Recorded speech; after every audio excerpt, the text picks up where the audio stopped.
Well, hello there, Bindu Fernandes. It's great to have you on the red couch today. Thank you. Very good to be here.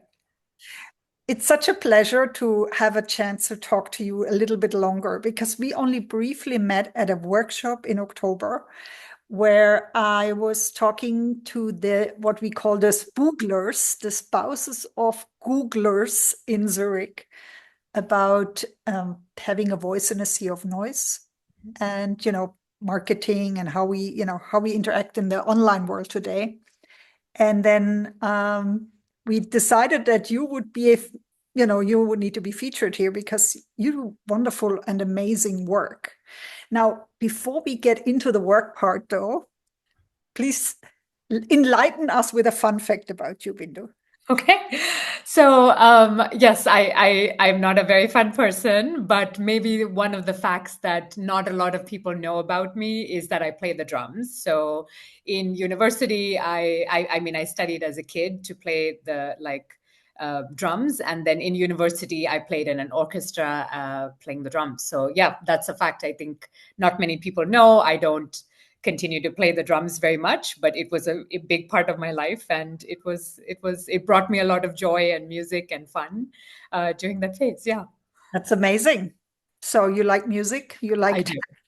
there's a rock star inside of you. I think this is good for me to know. Absolutely, and I love making noise. So Now you have a very serious topic that you're actually engaged with. And I was wondering, how do you move from working for Google to Mm. becoming a social activist against human trafficking and sex violence? Yes. How did you get there? Yeah. So I would say I mean, it was a long journey, but one of the first memories I have is when I worked at Google. I had a colleague tell me a story of like family violence that was happening to her, and I was in my early 20s. She was this woman I looked up to, like a senior kind of leader at Google, well financed, looks like she has it all together. But really, when she shared her story, it was a story of personal violence and sexual violence against her, right? And for me, it planted a seed of um, people may look financially empowered and having a voice and being this mentor, but there are very serious things happening to them, and there's pain and suffering also happening, right? So it created that event in my life, I think, created that sharing she had, created this sort of curiosity about this work in just violence, in family violence, domestic violence, sex trafficking, etc. So to fast forward the story, at a later point, I got trained as a counselor, and I started volunteering at a hotline, one of those phone lines where if you are going through rape or trafficking or domestic violence, you call this hotline. And through the process of volunteering, I always think that it was a issue and a burden that fell on my lap. I didn't know it was my heart's calling till I started volunteering at this hotline, and very quickly it became clear that this was my mission. This was the thing I needed to do. And so I feel I almost felt forced into moving into that work because it became such a burden and a passion for me.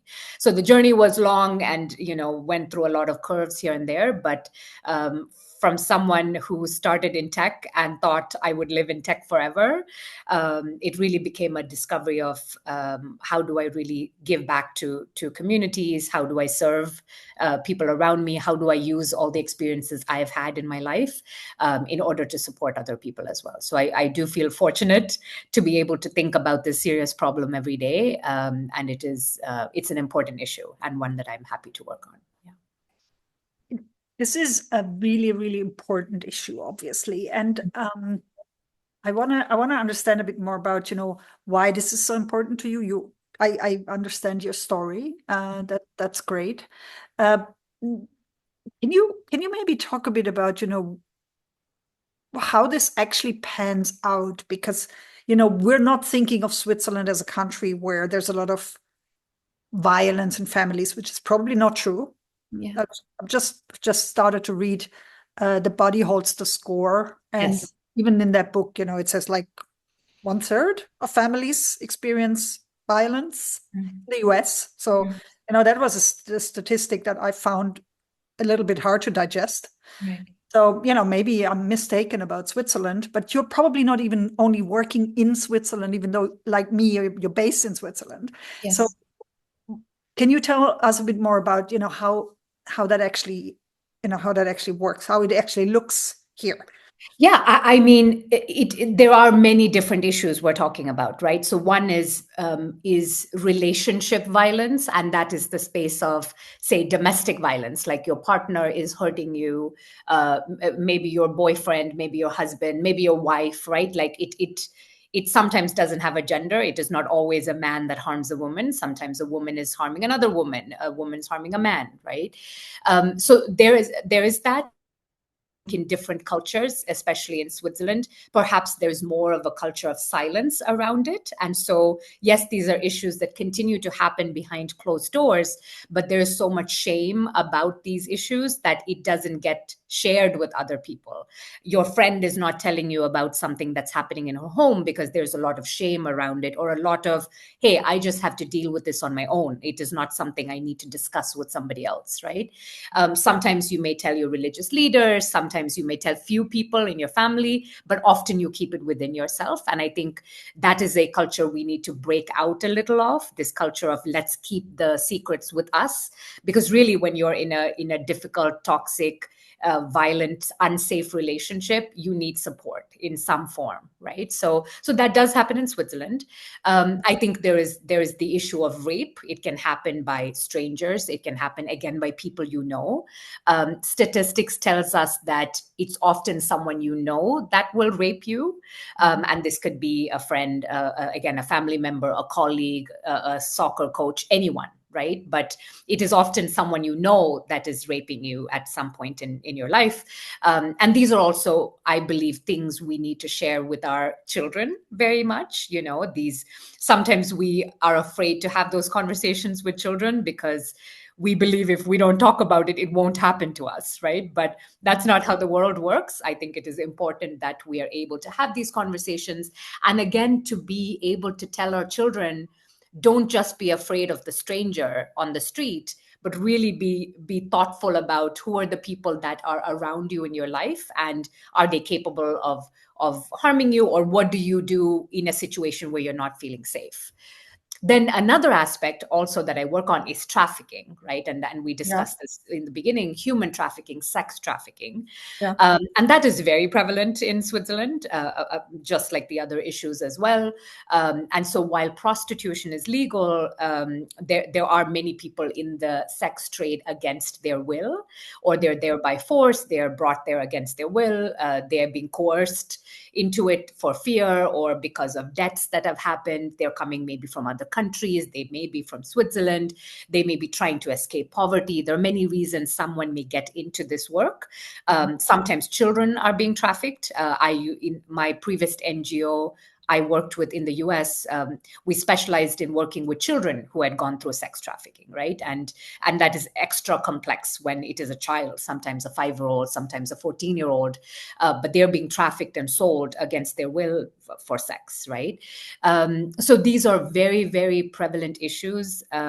My words always are that we need to be better aware that these issues happen in our society. They happen in our back doors. They happen all around us. Again, just because we pretend it is not happening, it doesn't mean it's not happening. Or just because we don't know it's happening, it doesn't mean it's not happening. And so I urge people to look at your local vereins, look at your local nonprofits, see if they're doing talks, attend some of these talks, volunteer if you can, read a book, things like The Body Horses Code. These are beautiful books because we all hold pain and trauma in different ways in our body, in many different ways, depending on our backgrounds and our stories.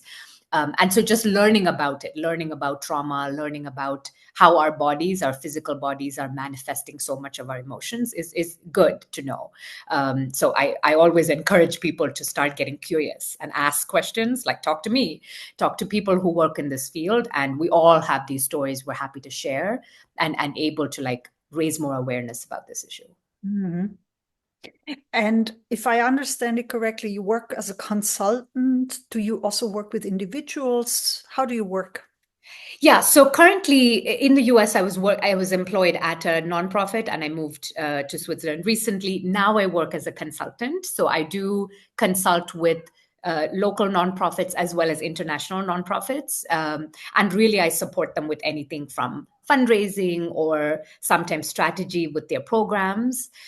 Sometimes there is support with one-on-one with a client, like, hey, we have a tough case, we don't know what to do in this issue, this person is not feeling safe, we have the police we have to work with, or we have to work in the justice system with the courts, what do you think we should do? So there is a lot of case management and case support, but also sometimes strategic work or fundraising work, or board help with the board, or coaching. Many times the executives need coaching. So I really do help with a spectrum of different things based on what the nonprofit is asking for. That sounds really like a big portfolio of different topics that you're covering. Yeah. And how do you manage all of that? I mean, I guess because I have led different nonprofits, learning the different aspects of work came easily through just the lens of being the CEO. When you are the CEO, you have to know a little about finances, a little about human resources, a little about fundraising, a little about employees, a little about everything. You become a generalist of some sort. And so it came natural to know a little about these issues and these topics. And you realize how wide the spectrum is, exactly like you're saying. It isn't just fundraising, it isn't just program work, it is also employees and their burnout, it is also how do you support the donors as they're trying to understand, it is also marketing. There's so many aspects, just like a business. A nonprofit has all these aspects to think about, and it can get very, very difficult when you're working in the nonprofit space. Most of the nonprofit employees don't make a lot of money, so they're working from their heart, they don't make a lot of money, and they need a lot of support. And so it is the reason it continues to be my mission and my goal, is because you really are in a very difficult position when you work in a nonprofit to continue to work with so much passion, but also this tendency to maybe burn out because you're so focused on supporting and serving the community that maybe you forget to take care of yourself. Yeah, yeah, I understand that this could be a topic. Now, we have a different focus, you and I, although there's a little bit of an overlap because I sometimes, also have traumatized clients. Mine, as the person you described earlier, they don't show that. You don't see it like when you look at them. Very accomplished professionals, but sometimes, we work out some of the things that are blocking them are related to previous old trauma. Yes. Different kinds, not only rape or sexual violence. It could be other. So I find this is a very important area to work in, and also a very important area of the health support that we as coaches and supporters can provide to our society in these times of a lot of mental health issues as well. I wonder, though, probably similar to myself, you're probably also not integrated in the health system here. Correct. Do you have any type of advice that you would give to a younger person? Let's say, someone who is interested in helping people with mental health issues, or some of the topics that you cover. What would you tell a younger person today? Some advice you wish somebody would have given you 10 years ago. Yes. I would say, I think it's good to, one, I always say lead with curiosity, right? Like go play in a field of all the different things you want to try out, because it's good to be, I think before we know what we want to do with our lives, there are many things we try and we try and we're like, and this was the story of my life. I did things and I was like, oh, I know that I never want to do again. So by the process of elimination, you arrive at this thing that you want to do with your life. You don't really figure it out when you start out. And so I think my tips, one is just like be curious, learn, get good at the topics that you're curious about.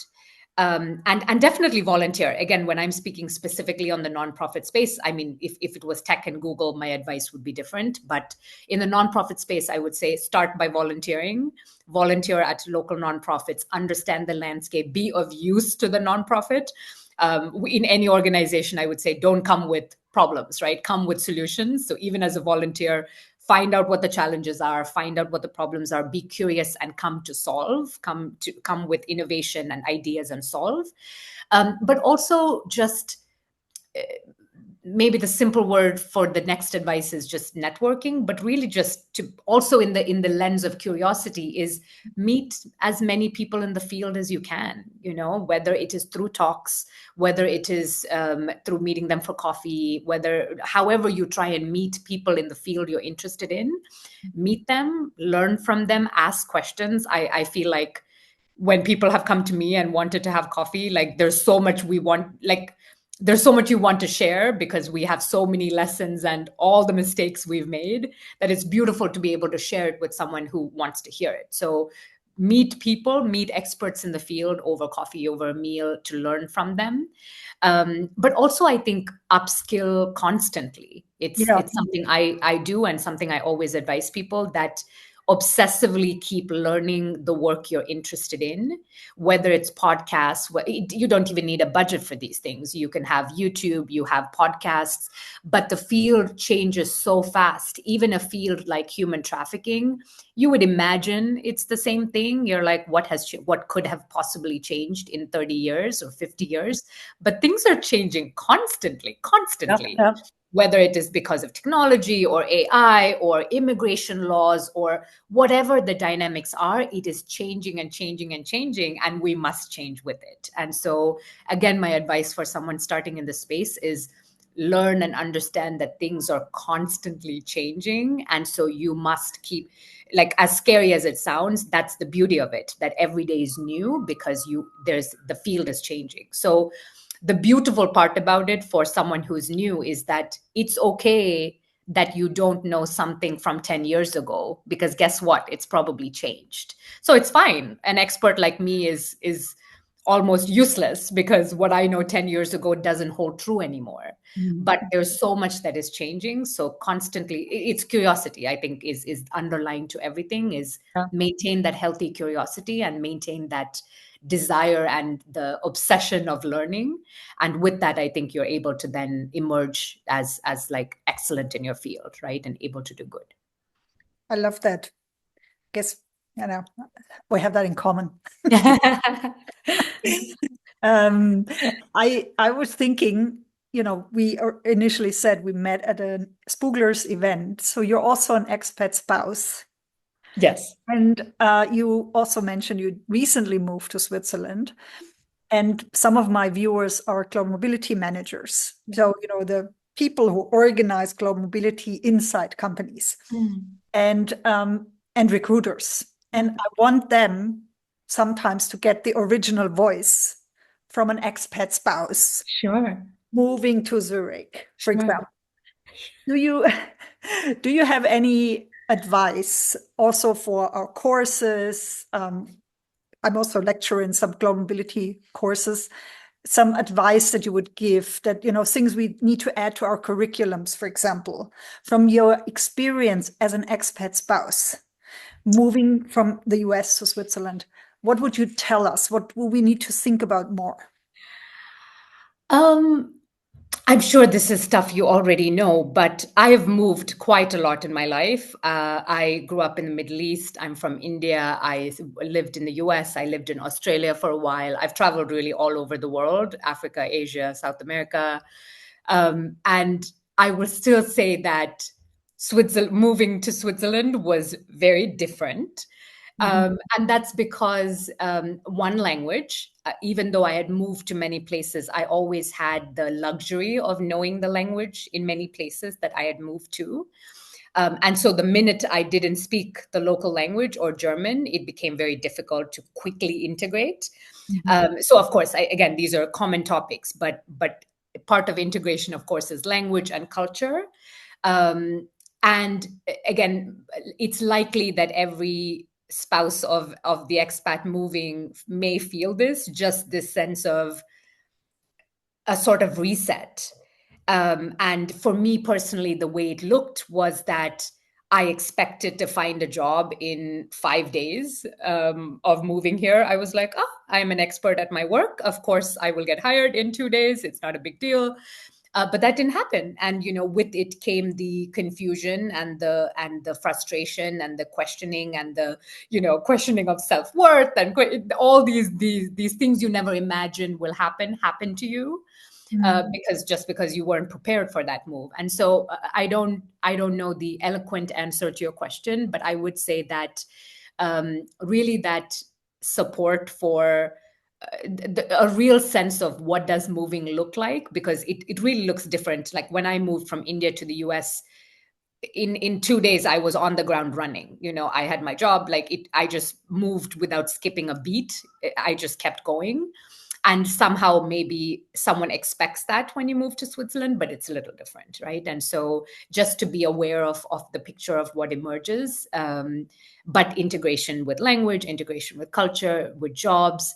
I would just add that because I come from the social sector, I think even space for how only English speaking people can volunteer, I think is a good space to maybe add to global mobility, because I find that you have your expat spouses come and suddenly they have this unexpected amount of free time, which is also what I had.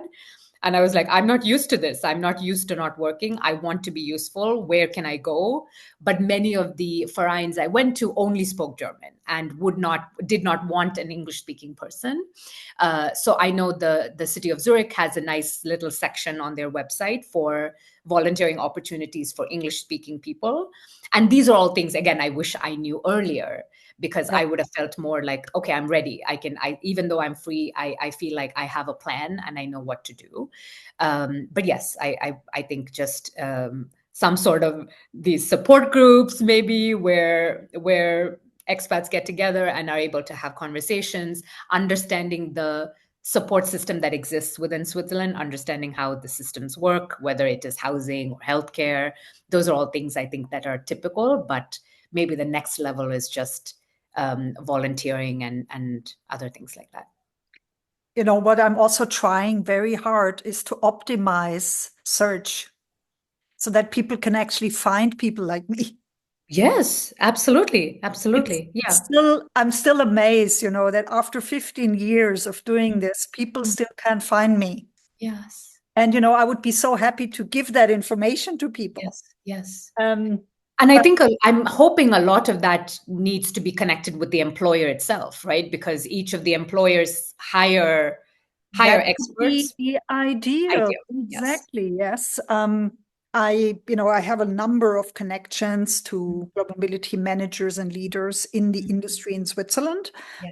And I'm always hoping that, when these questions come up, they will magically think of me. Yeah. But I'm also, trying to make it more technology focused so that Yes. people can actually find me based on search terms like Yes. expat coach. Yes. But I realize, this is not a term that is, for example, known in the US. So Yes. Exactly. we still have a lot of like groundwork to cover Correct. before we can actually make things better for people. Yes. And I Yes. sometimes tend to forget that, because for me, sometimes I feel like, no, we've been talking about this for 20 years. Expat spouse career support. It is Yes. necessary. Yes. Intercultural training. Yes. It is so important. Yes.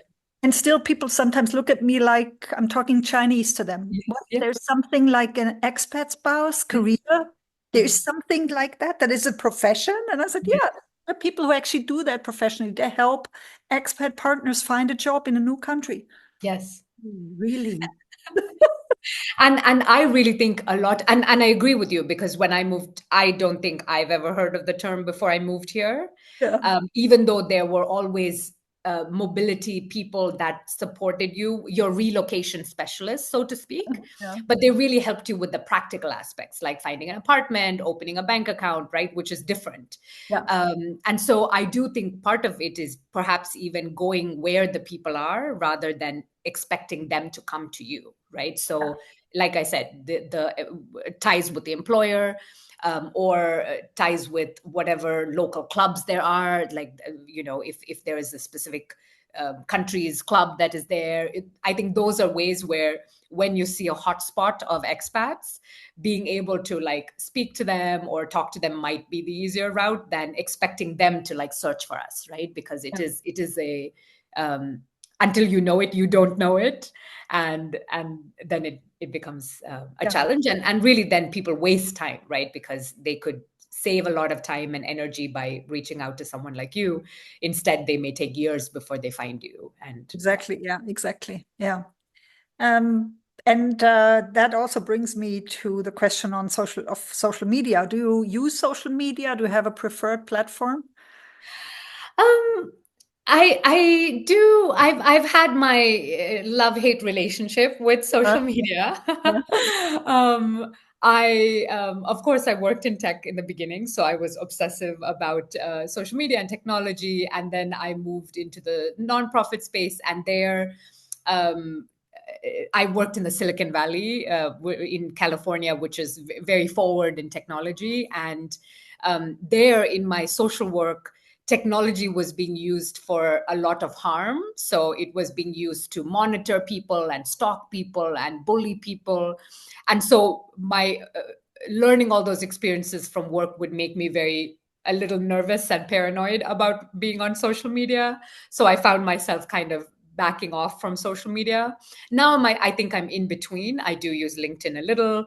I use Instagram sometimes just to waste a lot of time, and perhaps YouTube, but I don't use it as much as I should perhaps, and often just because it now to me is a means of getting information. I don't relay a lot of information, but I still enjoy LinkedIn, and I still enjoy being able to use those platforms. Yeah. Yeah, yeah, very good, very good.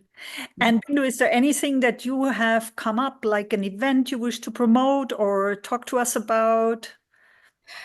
Um, no events. I think just in terms of last words, again, I feel the need to say it as an activist and as someone who works in social space, is just a word of sharing for people listening. Is just I think we find it easy as human beings to kind of live in our little bubbles with our work and our jobs and our friends and our families. And my call often to action is just to ask people to like participate in the world, right? Participate in seeing what is happening in the world. There's a lot of pain, there's a lot of suffering, there's a lot of injustice happening everywhere around, no matter what the issue is, whether it's with animals, with children, with trafficking, with the environment.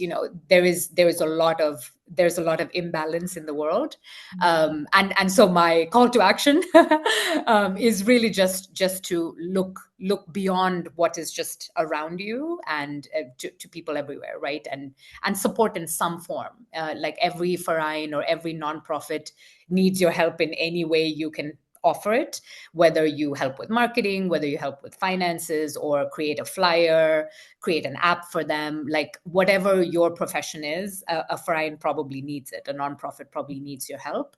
And so, yeah, it is just a reminder that I think there is some beauty in participating in more than just our little worlds. And I think it helps us be better people and kinder to each other, kinder to ourselves, etc. Yeah, fantastic. And tell me, if somebody listens to this and thinks, oh, I really need to speak to Bindu. She Yeah. can help me. Can people contact you on email? Is that okay? Yes, absolutely. So I've given you my email address, and I am also on LinkedIn. So Bindu Fernandes, and I'm guessing there's not a lot of Bindu Fernandeses. So Oh, we find will, me on LinkedIn. we will link to your LinkedIn profile too. Yeah, but Yes, it's okay if people listen to absolutely. this Yes. video, for example, if they want to have a chat about whatever is happening in. Absolutely. Yeah. And I would even say, I think for many people, they're in a position where they don't know if what is happening to them is violence, Yeah, because many times the violence is verbal, it is financial, it is related to a visa. There's many complexities. It's not as simple as yeah, physical violence, or not as easy to understand as physical violence. There's yes. many versions of violence and many versions of control and trauma and toxicity per se.